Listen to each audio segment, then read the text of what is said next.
Mandalorian Episode 2 is comedy gold. I laughed all over the place, particularly in the first half of this episode. Or maybe all over the place isn't actually true. I laughed a lot at a particular thing that happened, and a little bit later on again. I assume it was supposed to be funny. I don't know, maybe other people won't find it funny, but I certainly laughed a lot in this episode. You get more of the great special effects that were in the first episode, so it looks like they'll be keeping up a pretty good standard all throughout.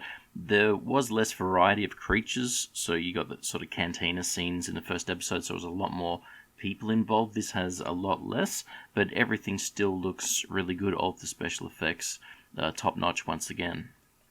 Something does happen towards the end of this episode, or in the last third perhaps, where I thought it took a pretty severe nosedive. I will still watch episode 3. I mean, overall, number 2 was still alright, but this thing that happened, I just thought, oh yeah, that is what we're actually doing here, and I was pretty disappointed that that's the direction it looks like things are actually headed in. But up until that point, I really enjoyed this episode. It was very short. It was shorter than episode 1. You get around about a minute of a recap from episode 1 at the start, so you lose a minute there, and there's about 2.5 minutes of credits at the end. So I think all up it's only about 27 minutes or so in length. So a fairly short episode, unfortunately. So let's get into a little bit of details here as to what actually happened. So spoilers ahead if you haven't seen episode 2 yet. We begin this episode with the Mandalorian trying to walk back to his spaceship. He has what I'll call the Baby Yoda, although the episode is called The Child. Perhaps we can call it The Child, but I think the Baby Yoda's a better name. And the Baby Yoda is in the hover ball that we saw in episode 1, and it can be moved around by the Mandalorian. So the Mandalorian on his wrist, he's able to actually give directions to the hover ball, and it basically follows him around as he's walking. All throughout this episode, we get a lot of close-up views of the Baby Yoda. It is all over the place here in this episode. It's still very vague as to what it might understand and exactly how old it is or how mature it is. We know it's 50 years old, but what does that exactly mean to this species? It doesn't talk, so it's perhaps at an age where it has no language, or maybe it just hasn't decided to speak yet. But because the Yoda species is very short and small, it is difficult to know exactly what we're dealing with here. It can walk, so it's probably equivalent to a toddler is what I would guess, but it is possible it's actually older than that in human terms perhaps, but again, because it doesn't speak, it's probably at a sort of toddler type age. It does look like it gets a lot of promotion here, so I don't know if these toys are on the shelves yet, but it does look like this perhaps could be a big toy being pushed by Disney for this Christmas. So again, it's all over this episode. We actually get a little funny bit, which is not the bit I was really laughing at a lot that I mentioned right at the start, but a little funny bit where it's playing around with a frog, and it actually grabs it and eats it. And we see it eat down an actual frog. So mildly amusing, but we do see it actually eat something. For the first part of this episode, maybe the first 10 minutes or so, there's absolutely no talking at all. And the main reason for that is the Mandalorian has no one to talk to. It's just the Mandalorian and young Yoda, and young Yoda doesn't talk or can't talk. So a little bit of a different direction it went with having a fair bit of silence, or at least no talking. Now, the first bit of action we get is a number of creatures ambush the Mandalorian as he's trying to get back to his ship, and we get a bit of a melee fight going on. They've got all kinds of melee weapons, kind of looks like, let's say, futuristic axes, and have a little bit of a battle. The creatures look fairly similar to Bosk from The Empire Strikes Back. They might not be. They're maybe a little bit different colour. I think he's a Trandoshan is the name of Bosk's race in the Expanded Universe stuff, which isn't canon, so I don't know what the race is here in Disney Star Wars, but they look a little bit like Bosk. The Mandalorian obviously defeats them, and then we see that they had a tracking fob on them. Now, I assume the fob was tracking the young Yoda creature, but it's possible they're tracking the Mandalorian, but I'm going to say they're probably tracking the Yoda, and they probably had orders like the IG-11 or IG-88, whatever you want to call it, from Episode 1, to actually kill the Yoda creature. But that certainly isn't clear whether they were hired to kill it or to capture it alive. But it does look like, once again, that's the general story arc we have here. There's a couple of different groups of people trying to get young Yoda. After the battle, the Mandalorian tries to fix up some of his wounds, and the young Yoda goes out of the crib. This is where we discover it can walk, and it tries to touch his wound several times. He does pick up Yoda, puts it back in the crib, and it gets back out again and tries it again. So it does look like it's trying to heal him. You don't actually see it touch it, but that's the feeling I got. This thing has some sort of healing ability. Or it's just very curious and it's wondering what blood is and it's trying to reach out to the blood. But that's the kind of vibe I got, is that this little thing is going to try to heal the Mandalorian. After this is where I started laughing quite a bit. So the Mandalorian gets very close to his ship and we see one of the big Jawa sandcrawlers right there. And there's a whole team of Jawas and they are disassembling his ship. Now, I don't know what the story is here with the Jawas. Again, we're in Disney Star Wars, so I guess the Jawas are just all over the galaxy. But I think the general history of them, I might have this wrong, is that they were just on Tatooine, and the big sandcrawler was some sort of large machinery that was left over from mining from thousands of years ago. So the fact that they have the identical thing here just looks like Disney Star Wars, this is what the Jawas all live in, no matter where they are in a galaxy, which is fine. I have no problems with it at all, but I think it does break some of the non-canon information for Jawas. But anyway, what we get here is the Mandalorian discovers his ship is being ransacked by the Jawas, and they are dirty little thieves, and I just thought, how's he going to handle this? Because obviously the Jawas are very weak, and, they're obviously not going to have, the Mandalorian go down and kill a whole pile of Jawas. No, I was wrong. I was absolutely wrong, and that's why I started laughing. Maybe it wasn't supposed to be funny. He shoots quite a few of them. He's killing quite a lot of Jawas. He uses his gun from the holiday special, his sort of rifle. I'm not sure what it's actually called. We did see him use it once in the first episode, and it had some sort of electrical discharge he used on the large monster, the big ice monster that tried to eat his spaceship. Well, here he actually had some rounds he put into it, and they just disintegrated the Jawas. They just go poof, and they're gone. And so he's actually slaughtering the Jawas, as I think they deserve, for being dirty little thieves, and they're actually stealing his spaceship, essentially. They don't take the whole thing, they just rip the guts out of it, but they're stealing from him. And, I thought that was pretty funny.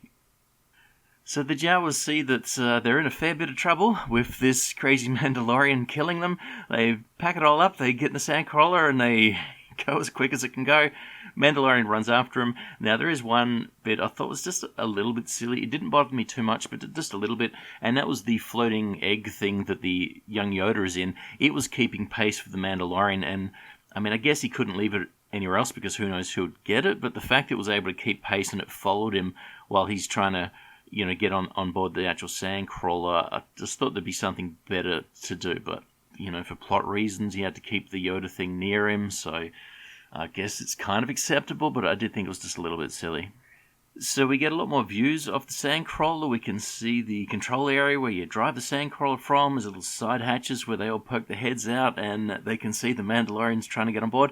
And he basically assaults their vehicle, I guess similar to it being a kind of mobile castle. He's scaling up it, he's climbing up it, he's got his, I don't know what you call his little rope thing that he can shoot out to grab people and so on. He uses that to try to ascend up the way, and he's on the way grabbing Jawas, he's pulling them down to their death, more Jawas are dying, and the Jawas, it seems like their only defense is to throw junk at him, so they're throwing junk at him, he's trying to avoid the junk, and it was very silly, and I laughed quite a bit at it. Again, I don't know if it was really supposed to be comical, and it does sound very dumb, but I was still laughing.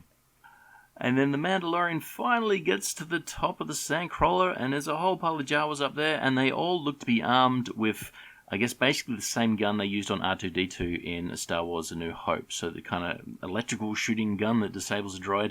They shoot him with what appears to be that. He gets zapped, and he falls off the top of the sandcrawler. And so this is basically our plot for this episode. The Mandalorian has to repair a ship. He goes back to his ship, it's completely gutted, the inside's missing all kinds of stuff, there's wires hanging everywhere, tries to fire up his engines, they're not working, it's just in a big mess. So he decides to go back to the moisture farm, or whatever kind of farm it is, with the little pigman played by Nick Nolte, and to try to get his help in repairing his ship. And Nick Nolte basically tells him that you can barter with the Jawas, and he's obviously not interested in bartering because they stole from him. They get on board a sort of sled, or at least the Mandalorian gets on board a sled, and it's dragged behind one of those creatures with the pig man riding it up the front. And the way that the shot is done, he's unseeable behind, or he's hidden behind the pig man. So I thought he was laying in wait for the pig man to get closer to the Jawas, and the Jawas see him, and there's a bit of a discussion between the pig man and the Jawas saying, want to trade for parts. I thought he was laying in wait behind to jump out again and kill some more Jawas, but no, they actually do see him, and he tries to trade with the Jawas. At one point, he talks to the Jawas in their own language, and they say something like, you talk like a Wookiee. They make fun of him. And he decides to use his flamethrower on the Jawa, and I did laugh at that again. He doesn't actually burn this Jawa to death. He sort of misses a little bit, or just sort of shoots it near him. But I thought that was it. He's going to town again. He's going to kill a whole pile of Jawas again, but he actually doesn't. The Jawas are kind of strange in that they basically forgive him for killing a whole pile of them. So they're willing to trade with him. It just doesn't matter. They don't care. You've killed, Uncle Jawa number 1 and Cousin Jawa number 3. They're there. It doesn't matter. This guy wants to trade. So I guess they're aliens. They think differently. But I just didn't think they would deal with him at all, since this crazy guy's killed a whole pile of them. Anyway, they come to a deal where he's basically got nothing that they want. Well, they actually want his armor. And he's, I'm a Mandalorian. You can't take my armor. They say, get us the egg. We want the egg. We want the egg. So he's got a little quest, or maybe he got a side quest, to get the egg for the Jawas, so the Jawas will return the stolen property to him so he can repair his ship. And so he goes to the cave where the egg is, and yes, there's a big kind of dinosaur-y monster thing in there. He has to fight the dinosaur monster. It doesn't go very well, and he's getting all beaten up, and the guns are all not working anymore, and all he's got left is a knife. And he's looking pretty unsteady. It looks like he's about done. And then we see this. Young Yoda's hand goes up, and I thought, no, they're not going to have him use the Force. That would be terrible. And he uses the Force, and he holds back the creature, and the creature levitates up a bit, and then the Mandalorian stabs in the neck and kills the creature. I don't know if it was a lucky stab or if he knew the right spot to get it, but the creature dies. So we've got this little toddler Yoda is extremely Force sensitive. I mean, Luke couldn't raise something of, I'm guessing, somewhat equivalent weight. I guess the X-Wings weigh more than one of these monsters would, but Luke had trouble raising an X-Wing out of a swamp. This little baby that can't talk yet has raised up this, and obviously understands that this creature would have killed the Mandalorian, and the creature, the young Yoda, I guess, likes the Mandalorian, wants to keep the Mandalorian alive.